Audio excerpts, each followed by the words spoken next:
Good morning. Let's talk about service. On behalf of Rebecca and I, the editorial staff from Journal Services Marketing, we truly wish we could be in Belgium today, but unfortunately the time change, I'm in Honolulu at the moment, so I'm sleeping as I present this.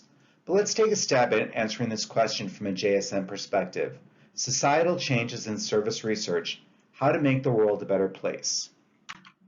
Well, quite frankly, engage in important topics.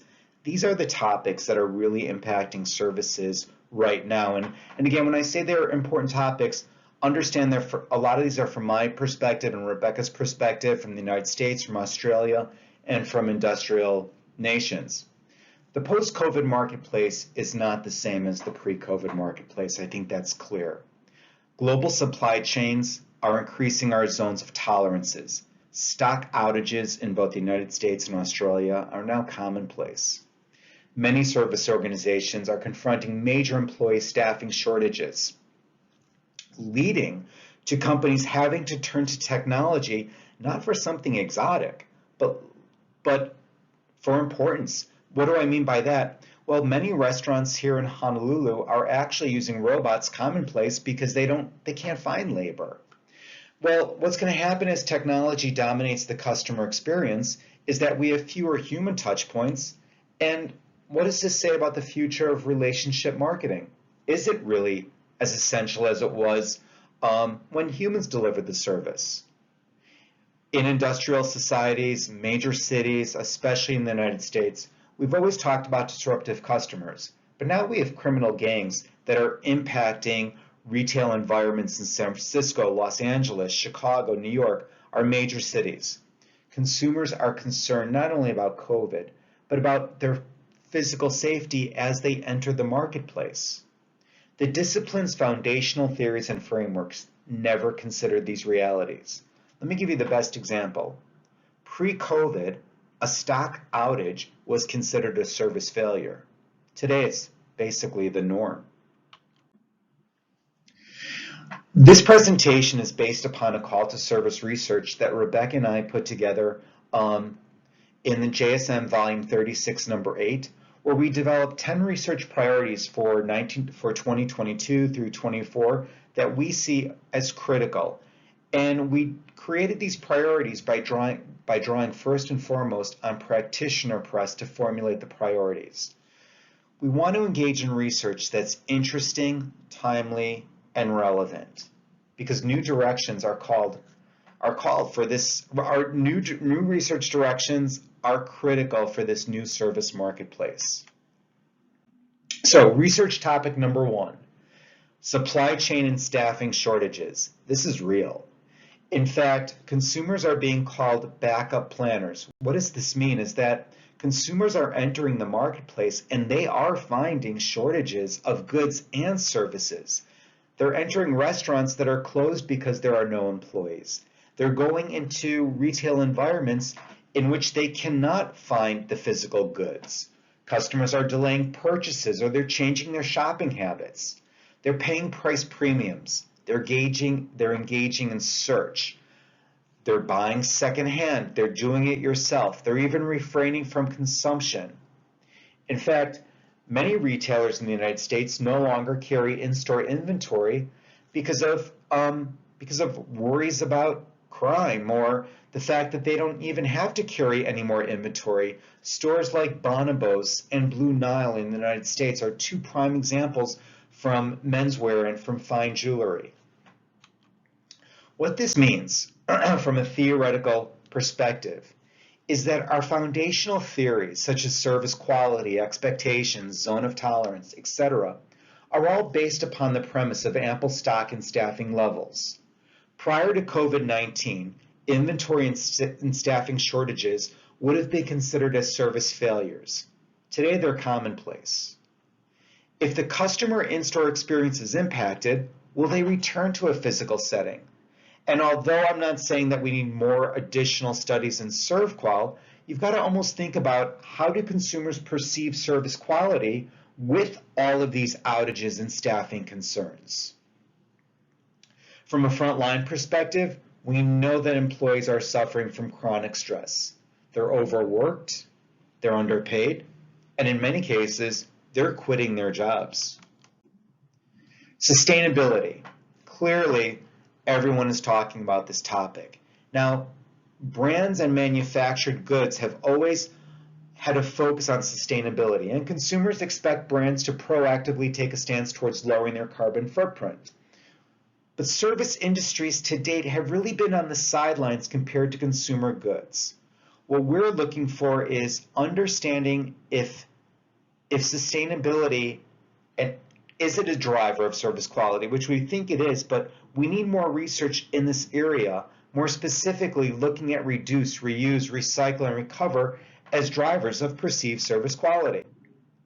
Some theoretical implications. We know that the fashion industry is one of the largest global producers of fibers and of waste that is being dumped around the globe. We encourage researchers to look at the food retail industry, look at the plastics and packaging waste. Transportation is guilty of harming the environment, but so too is beauty and healthcare.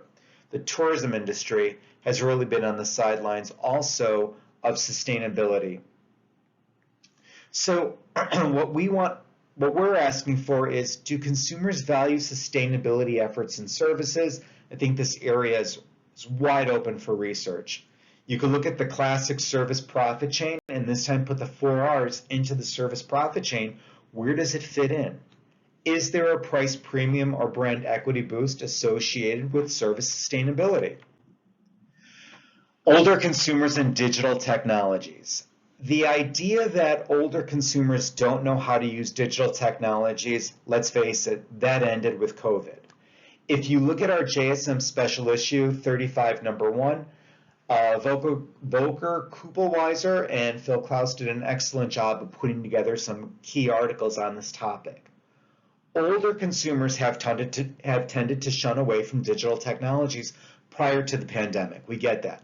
However, the global pandemic has forced older consumers into modalities, not just to shop, but also to obtain medical services and even social support. We know that there's a gray tsunami coming. So for example, from 2021 to 2040, the global population 60 years and older is going to expand 65% from 2021 to 2040, reaching over 2 billion people. Here's the question. What do older and elderly consumers expect from digital technologies? Some theoretical implications. Service organizations must understand how older customers acquire digital experiences and confidence using online services. We want researchers to answer questions such as, how do older consumers choose to adopt technology solutions that assist with their daily lives and personal experiences? We also want researchers to look at the dark side of technology usage among consumers age 60 plus, including their becoming victims of online criminal activities, internet addiction, and really a loss of human interaction in the physical domain. Next, we want researchers to look at digital financial services. Prior to COVID, we spoke about the unbanked in service research, but now we have a whole class of consumers throughout the world, in developing nations and least developed nations, that are using digital financial services for personal money management and investment. We know that financial illiteracy is still a problem. We're not saying it's not, but consumers are increasingly using digital financial services, online banking services specifically, and they're using this, and they're becoming financially astute. Digital financial services are giving consumers financial freedom and more control and confidence over their ability to personally manage their money. Here's the question. How are the digitally banked transforming their lives? Great TSR topic. In terms of some theoretical implications,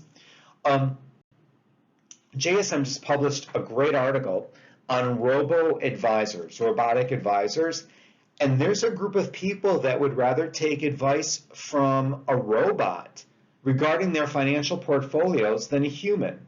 So what is happening with relationship marketing among the digitally banked? Let's also look at well-being. Is well-being improving among the digitally banked? And again, there's that dark side of being taken advantage of.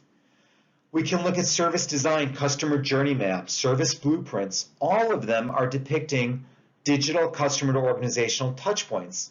But as we turn more towards the digital, is the cyberscape actually more important than the servicescape? And do we have to go back and redefine really what a cyberscape is and how it impacts both customers and employees? We're seeing a pursuit of personal spiritual awareness in consumers, especially post-COVID. Consumers are seeking products and services that positively impact their mental and physical well-being. They're adopting pets, they're working remotely, they're downloading mindfulness applications, or they're engaging in travel.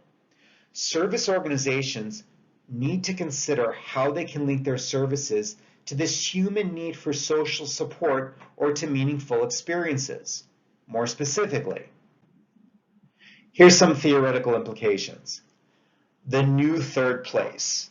Are we getting the same social support from community applications or meditation applications? What are the implications of these community apps on human well-being? We're seeing consumers take yoga and mindfulness retreats. Well, if you remember the classic JCR article on river rafting, perhaps we need to update that idea of group support. Is the great resignation that's occurring in services, is that somehow linked to a human desire for spiritual awareness? We see, is it possible for consumers to actually engage in spiritual pilgrimages via mobile application? And how does the need for personal or spiritual awareness even fuel a travel decision? We're seeing consumers participate in virtual communities, networks, and communities via apps. And again, I think this topic really needs to be researched well, because we've talked about third places, we've talked about the importance of places extending beyond their commercial roles. But during the pandemic, consumers were in governmental mandated lockdowns. They turned to online socialization for entertainment, for gaming, for learning, for dating, and even mating. We've also had online social support groups help consumers with vulnerabilities, including online weight loss or cancer support. Yet there's a dark side to all of these virtual communities in the sense that internet addiction is still an under-researched topic. Research shows that adolescents who are more connected online are actually reporting higher levels of loneliness. And then there's also the dangers of physical harm, meeting and dating online, and then we're hearing about catfishing and rape and abduction. Again, there's a dark side to all of these virtual communities. There's a great commentary on the topic in JSM volume 36, number 2. I'm not going to go into this entire framework, but in this research, myself and other colleagues really looked at what could go wrong in digital technologies from a consumer perspective, organizational perspective, as well as a governmental perspective. Post-COVID, we're seeing an affinity for peer-to-peer commerce. Let me give you the best example of what we're talking about this. Consumers are shifting their attitudes towards sustainable consumption. Suddenly, the stigma of buying secondhand goods at garage sales, flea markets, consignment shops, farmers market, or refurbished products on Craigslist, eBay, Facebook Marketplace, this is no longer seen as a negative stigma. In fact, this is actually seen as trendy. If you look at some TikTok videos, I'm just looking at garage sales or vintage designer goods or thrift stores. These are all the rage now on TikTok. And even Japanese students have said to me that their friends will shun them if they buy a new Louis Vuitton handbag, but buying one at a garage sale or buying one on the secondhand market, that is seen as sustainable consumption, and that's what their friends want them to engage in. When we look at another topic, we can look at the role of place in promoting human well-being. Consumers want a safe, clean, and green environment. So let's engage in transformative place management. And what we're talking about here is biophilic servicescapes, the use of natural elements in a built environment to drive human and societal well-being. Post-pandemic, we believe that physical organizations are going to have to work harder to bring customers back. And they could do so by incorporating restorative elements, most namely green elements, to attract customers. Let me give you some more insights. Greenery, we know, impacts human well-being. And we're seeing now retailers and malls and strip centers use green elements to bring customers in. We see hospitals using gardens as healing gardens. So here's a picture of Cedars-Sinai in Los Angeles using healing gardens to help their patients improve their well-being after surgery. Here's another example of a labyrinth. Again, there's so much research to be done in this area of green research. Another key topic was taken from a JSM special issue from Radula Tsitzau and Phil Klaus, volume 36, number 1. We're talking about consumers engaging in self-love. Now, what we mean by self-love here is buying cosmetics, injectables such as Botox, Juvederm, fillers, cosmetic procedures, non-invasive procedures that essentially enhance consumer well-being. Radula and Phil talk about this trend to be forever young, and we're seeing consumers spend on face and body beautification services. They're engaging in massage, spa visits, meditation, injectables, cosmetic surgical procedures. Unfortunately, what research shows is that consumers often want to look like their online photo filters. So consumers are considering goods and services and experiences that enable them to display the best version in public as well as in virtual realms. There's a great article there about gay men. They have no idea how to age. We talk a lot about diversity, equity, inclusion, and belonging, but among gay men in terms of aging, they simply don't have any role models who've aged. This is from Radula and Phil. They put together a really great framework that shows the benefits that consumers are seeing when they purchase injectables. And to some extent, the bright side is actually stronger than the dark side. And there's just a plethora of research to be done in the area of self-love. Finally, we know that business is not returning to normal. We know that consumers are willing to venture out to engage in consumption activities, but they're still concerned about their physical health. As well as in the United States, they're concerned about their physical safety. So what we want to understand is how consumers and employees are both dealing with approach and avoidance in this new marketplace, and how do they vacillate between digital and physical exchanges. So again, to wrap up some theoretical implications, how and why do consumers choose virtual, physical, or hybrid exchanges?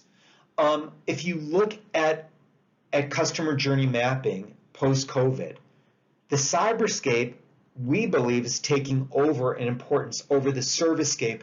And again, the cyberscape is just an under-researched area. Artificial intelligence robots are no longer exotic. In many labor markets, they are serving as service employees. And how do consumers' concerns for physical safety impact their marketplace behavior? Some concluding thoughts in my last 15 seconds. Consider these 10 research priorities. See the research priorities for key citations. Many of them are encouraged by JSM special issues, articles, and practitioners. Question foundational theories. And remember, if it's interesting, it belongs in the Journal of Services Marketing. Thanks a lot.